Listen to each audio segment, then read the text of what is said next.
नमस्कार मित्रांनो, knowledge first var तुमचे खूप खूप स्वागत आहे। या व्हिडिओमध्ये आपण शिक्षण विस्तार अधिकारी व केंद्रप्रमुख भरती सराव प्रश्नसंच पाहणार आहोत। यामध्ये शिक्षण क्षेत्रात काम करणाऱ्या प्रमुख संस्था व त्यांचे कार्य म्हणजेच बालभारती यावर आधारित प्रश्नसंच पाहणार आहोत। प्रश्न पहिला, महाराष्ट्र राज्य पाठ्यपुस्तक निर्मिती व अभ्यासक्रम संशोधन मंडळ म्हणजे काय? ए. संशोधन मंडळ, बी. प्रशिक्षण परिषद, सी. बालभारती, डी. परीक्षा परिषद।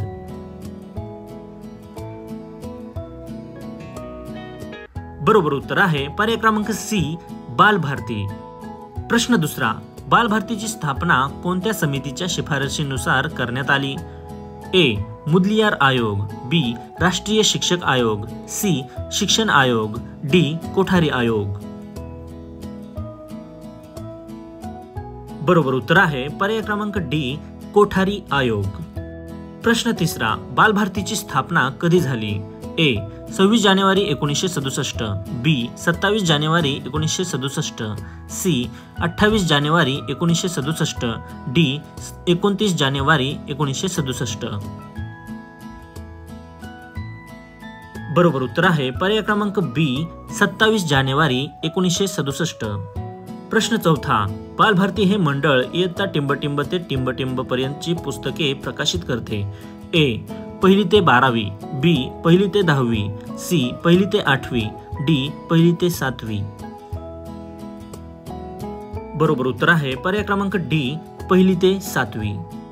प्रश्न पाचवा, 8वी ते 12वी पर्यंतची पुस्तके छापणे वितरित करणे यांची जबाबदारी कोणाची आहे? ए. शालेय शिक्षण मंडळ, बी. परीक्षा परिषद, सी. माध्यमिक व उच्च माध्यमिक मंडळ, डी. प्रशिक्षण परिषद।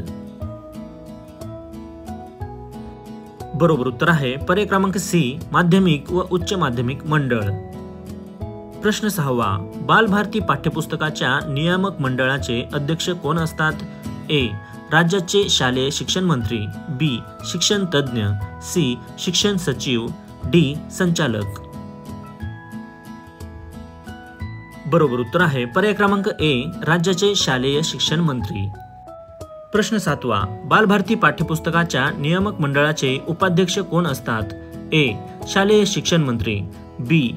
शालेय शिक्षण सचिव, सी. शिक्षण संचालक, डी. शिक्षण उपसंचालक। बरोबर उत्तर आहे पर्याय क्रमांक सी, शिक्षण संचालक। प्रश्न आठवा, बालभारती पाठ्यपुस्तक नियामक मंडळातील सभासद संख्या किती असते? ए. 6, बी. 7, सी. 8, डी. 9। बरोबर उत्तर आहे पर्याय क्रमांक डी, 9। प्रश्न 9वा, पाठ्यपुस्तक मंडळ किती भाषांतून पाठ्यपुस्तके प्रकाशित करते? ए. 10, बी. 9, सी. 8, डी. 7। बरोबर उत्तर आहे पर्याय क्रमांक डी, 7। प्रश्न 10वा, टिंबटिंब या मासिकाचे या मंडळातून प्रकाशन केले जाते।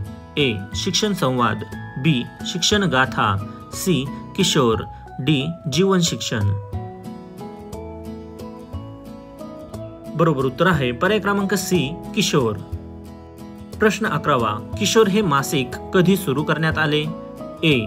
14 November 1971, B. 14 November 1972, C. 14 November 1973, D. 14 November 1974। बरोबर उत्तर आहे पर्याय क्रमांक ए, 14 नोव्हेंबर 1971। प्रश्न 12वा, बालभारतीचे एकूण किती विभाग आहेत? ए. 11, बी. 12, सी. 13, डी. 14। बरोबर उत्तर आहे पर्याय क्रमांक डी, 14।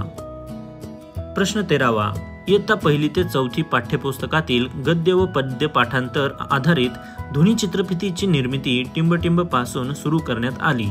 ए.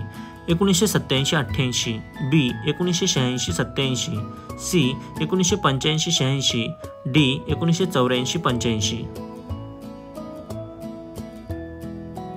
बरोबर उत्तर आहे पर्याय क्रमांक डी, 1984-85। प्रश्न 14वा, पाठ्यपुस्तक मंडळाची पाठ्यपुस्तके विक्री भांडारे खालीलपैकी या ठिकाणी आहेत? ए. पुणे, बी. मुंबई, सी नागपूर व औरंगाबाद छत्रपती संभाजीनगर, डी वरीलपैकी सर्व। बरोबर उत्तर आहे पर्याय क्रमांक डी वरीलपैकी सर्व। प्रश्न 15वा, किशोर हे मासिक किती वयोगटातील मुलांसाठी आहे? ए 6 ते 10 वयोगटातील, बी 6 ते 14 वयोगटातील, सी 9 ते 14 वयोगटातील, डी 7 ते 14 वयोगटातील। बरोबर उत्तर आहे पर्याय क्रमांक सी 9 ते 14 वयोगटातील। शिक्षक मित्रांनो, व्हिडिओ आवडला असेल तर नक्की लाईक करा, शेअर करा आणि केंद्र प्रमुख भरती परीक्षेचे बाकीचे व्हिडिओही नक्की पहा। धन्यवाद।